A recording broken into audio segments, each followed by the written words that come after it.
of living in Southern California is estimated around 50% higher than the national average. But there's one area we're seeing some savings. Rental prices are down nearly 2% year over year. Rental prices have been slowly dropping since 2022, and experts say for the first time in a while, more and more renters are holding the power.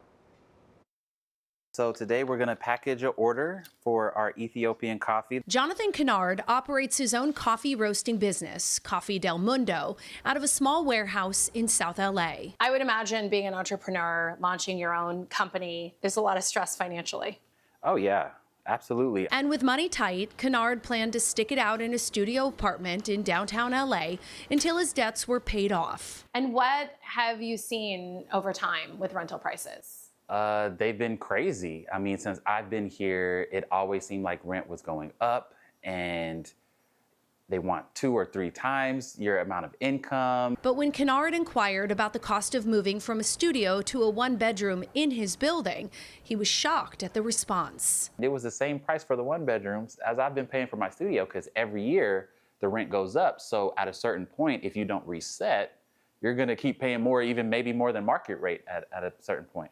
So what were you able to get a 1-bedroom for? I was able to get it for $19.50. According to new data from Apartment List, the average cost of a 1-bedroom in the LA metro area is now just over $1,800, down from $1,980 in the summer of 2022. That's a savings of 1.8% year over year and 8% from the peak. So why is this happening? It always comes down to supply and demand. Rob Warnock is the lead economic researcher for Apartment List. He says LA had a strong construction pipeline from 2015 to 2022. And so that created a bunch of availability in the market and created supply for people to move into.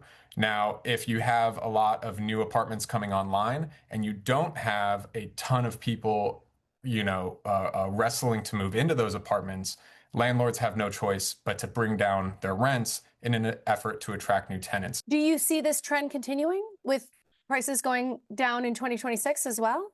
2026 will probably be a similar year where we see rent growth maybe negative, at the very least, if it's positive, low in LA. But we do know that the construction industry as a whole hit kind of a zenith in 2022 and has been slowing down.